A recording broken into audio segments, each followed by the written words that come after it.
அனைத்து ஆசிரியர்களுக்கும் வணக்கம். கலை திருவிழா 2026-27 கல்வியாண்டிற்கான பள்ளியளவில் நடைபெறும் போட்டிகள் கலந்து கொள்ளும் மாணவர்களின் விவரங்களை எமிஸ் வலைதளத்தில் எவ்வாறு பதிவேற்றம் செய்வது என்பதை இந்த வீடியோவில் நம்ம பார்க்க இருக்கிறோம். ஒவ்வொரு மாணவரும் அதிகபட்சமாக 3 தனிநபர் போட்டிகளிலும் 2 குழு போட்டிகளிலும் கலந்து கொள்ள இயலும். தற்பொழுது போட்டிகளில் கலந்து கொள்ளும் மாணவர்களின் விவரங்களை எமிஸ் வலைதளத்தில் எவ்வாறு பதிவேற்றம் செய்வது என்பது குறித்து இந்த வீடியோவில் பார்க்கலாம். அதற்கு உங்களுடைய மொபைலில் கூகுள் ப்ரௌசர் ஓப்பன் பண்ணிக்கோங்க. ஓப்பன் பண்ணிவிட்டு சர்ச் பாக்ஸில் எமிஸ் அப்படின்னு டைப் பண்ணுங்கள். உங்களுக்கு ms.tns.government.in அப்படின்னு வந்திருக்கும். அந்த முதல் லிங்கை கிளிக் பண்ணுங்கள்.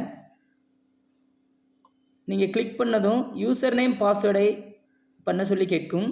யூசர் நேம் அப்படிங்கிற இடத்துல உங்கள் ஸ்கூலோடைய 11 டிஜிட் யூடைஸ் நம்பரை பதிவிட்டு லாகின் பண்ணிக்கோங்க. நீங்கள் லாகின் பண்ணதும் உங்களது பள்ளியின் லாகின் பேஜ் வந்திருக்கும். அதில் ரைட் சைடில் டவுன் ஏரோ பக்கத்தில் 3 லைன்ஸ் இருக்கும். அதை கிளிக் பண்ணுங்கள்.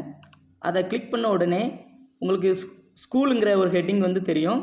அதை கிளிக் பண்ணி அப்படியே கீழ்ப்பகுதிக்கு வாங்க. அப்படியே கீழ்ப்பகுதியில் வந்தீங்கன்னா கீழ்ப்பகுதியில் காம்படிஷனுங்கிற ஒரு நேம் இருக்கும். அதுக்கு கீழே ப்ரோக்ராம் அப்படிங்கிறத கிளிக் பண்ணுங்கள். அந்த ப்ரோக்ராமை நீங்கள் கிளிக் பண்ண உடனே செலக்ட் ப்ரோக்ராம்னு இருக்கும். அதை கிளிக் பண்ணுங்கள். அதை கிளிக் பண்ண உடனே அது உள்ள கலை திருவிழா 2026-27ங்கிற ஆப்ஷன் காட்டும். அதை கிளிக் பண்ணுங்கள். செலக்ட் கிளாஸ் அப்படிங்கிற ஒரு லிங்க் இருக்கும். அதை கிளிக் பண்ணுங்கள்.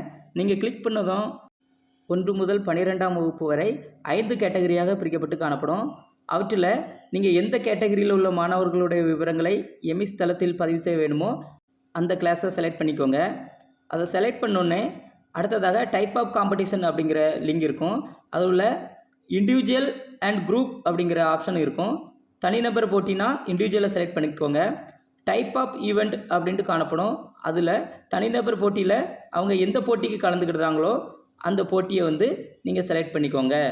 நீங்கள் செலக்ட் பண்ண உடனே அதற்கு கீழே ஆட் பார்ட்டிசிபேண்ட் அப்படிங்கிற லிங்க் இருக்கும். அதை கிளிக் பண்ணுங்கள். அதை கிளிக் பண்ண உடனே மாணவர்களுடைய பெயர் கீழ்ப்பகுதியில் காணப்படும்.